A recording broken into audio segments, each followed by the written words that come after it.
Hello everyone, my name is Peter Tiomar. I want to make this chapter 2 about cost concept.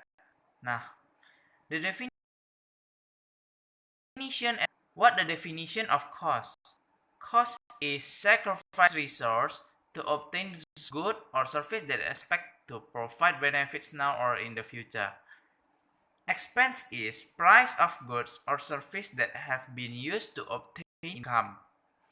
Revenue Revenue is the value of goods sold or service provided. Profit or loss is the difference between income and cost. Nah, cost classification divided by 4. The first is cost traceability. The second is cost behavior. The third is main function of company. And the fourth is cost of production element. Cost of classification based on traceability. The first one is direct cost. Direct cost is the cost that can be traced directly to the product, and indirect cost is the cost that cannot be directly traced to the product. Foreign salary is one example of indirect cost. Foreign gaji buruh, right? Cost classification based on behavior. The first one is biaya variable or variable cost that can change sometimes, yeah. Variable costs are costs whose total amount change in proportion to change with the level of activity. Materials and direct labor costs are example of variable costs. The second one is biaya tetap or fixed costs. Fixed costs are costs whose amounts are not affected by the level of activity in a certain range. Although the level of activity increase or decrease, the amount of the remains unchanged. Example of fixed cost for factory equipment. Biaya campuran or mixed cost. Mixed cost is a cost that has variable cost characteristic and a fixed cost. Part of the cost of the ceramic change according to change in activity, while some other elements of the mix change even though the level of activity changes. Klasifikasi biaya berdasarkan fungsi. Nah, the first one is biaya production. Production costs are costs to make land into finished products. Production costs include new material costs, direct labor costs, and factory overhead costs. Nah, the second one, biaya pemasaran or marketing expenses. Marketing costs include various costs incurred to market a product or service. Marketing costs occur in the marketing function. Example of marketing costs are promotional costs, advertising costs, and shipping costs. Biaya administrasi dan umum, or these are those that occur in the domain or directing, running, and controlling companies. Example of administrative and general fees are the cost of administrative staff, the depreciation cost of office building, and cost of office equipment.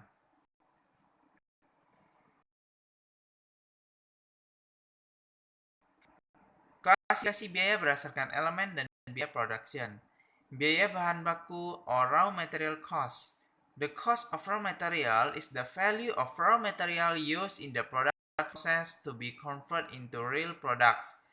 For example, the cost of raw material is paper and ink in making books. Biaya tenaga kerja. Direct labor costs are the amount of salary and wage of labor directly involved in working on the product. Example of direct employee is the worker. Biaya overhead pabrik or manufacture overhead costs. Factory overhead costs are all other than raw material costs and direct labor. Example of factory overhead costs are the value of auxiliary load used for indirect labor. Nah, selanjutnya adalah pembebanan biaya. Ada 3 konsep yang perlu diketahui dalam membebankan biaya. Ketiga konsep itu adalah yang pertama. Nah, objek biaya is what? Objek biaya itu unsur apapun yang kepadanya biaya dibebankan. Objek biaya berupa produk, departemen, aktivitas pelanggan. Yang ketiga, metode pembebanan biaya or cost assignment. Have three method of this method. Yang pertama, penelusuran langsung atau direct tracing. Yang kedua, direct tracing. Yang ketiga, alokasi or allocation. Akurasi pembebanan biaya.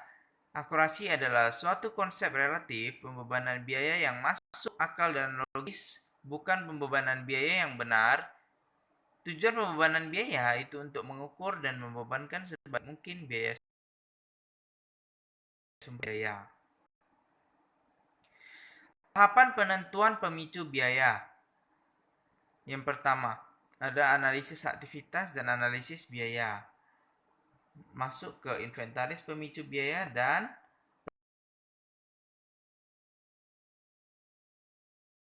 tujuan analisis aktivitas adalah untuk mengidentifikasi aktivitas yang dilakukan. Hasil akhir analisis aktivitas adalah inventarisasi aktivitas. Analisis hanya bertujuan untuk menentukan besar biaya yang digunakan dan aktivitas yang mengakibatkan konsumsi tersebut. Nah,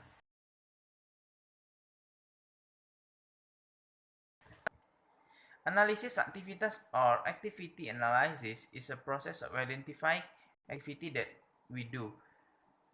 We do this analysis, we can make inventories activity.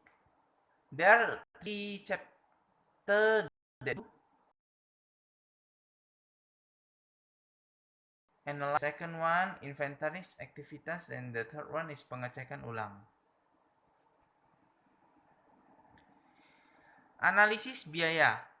Analisis biaya bertujuan untuk menentukan jumlah biaya yang dikonsumsi untuk setiap aktivitas. Analisis untuk mengidentifikasi unsur biaya yang dikonsumsi oleh setiap aktivitas. Data biaya diperoleh dari bagian akuntansi manajemen yang ada di perusahaan. Inventaris pemicu biaya. Faktor penyebab tinggi rendahnya konsumsi biaya oleh aktivitas. Biaya pemicu biaya dapat lebih dari satu untuk suatu aktivitas tertentu. Oleh karena itu, perlu dilakukan agar dapat ditentukan faktor pemicu yang paling tepat. Contoh pemicu biaya untuk aktivitas pengesetan meliputi jumlah pengesetan, jam kerja karyawan, dan jam mesin. Penentuan pemicu biaya sederhana, dapat diterima, dapat dikendalikan, dan berhubungan dengan objek tertentu. Biaya barang dan jasa. Pada dasarnya ada 2 jenis produk perusahaan, yaitu produk berwujud dan tidak berwujud. Produk yang diproduksi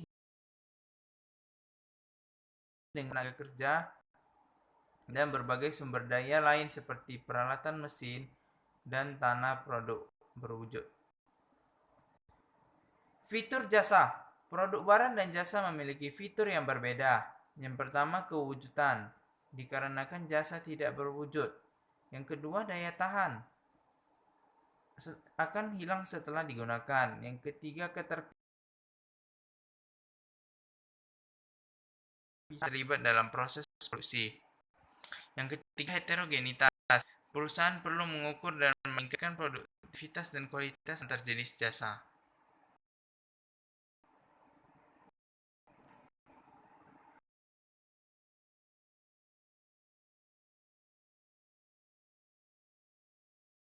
Laporan keuangan eksternal.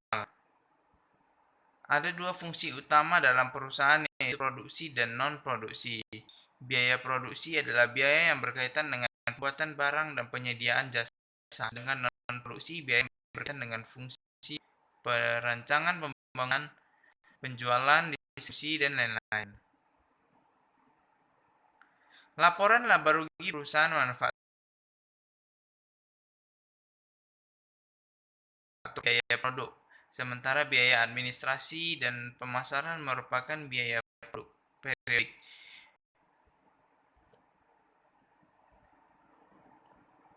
Biaya dalam pembuatan keputusan, ada biaya masa depan dan ada biaya berbeda antar alternatif. Biaya masa depan berarti tersebut belum berarti bahwa suatu elemen tentu tidak memiliki jumlah yang sama. Berikut 3 mendasari pertimbangan pendapatan relevan. Yang pertama, tidak semua biaya merupakan biaya relevan. Not all produksi merupakan informasi yang mahal. Production is expensive information. The third one, kemampuan kognitif yang terbatas. Cognitive knowledge. Biaya diferensial dan pendapatan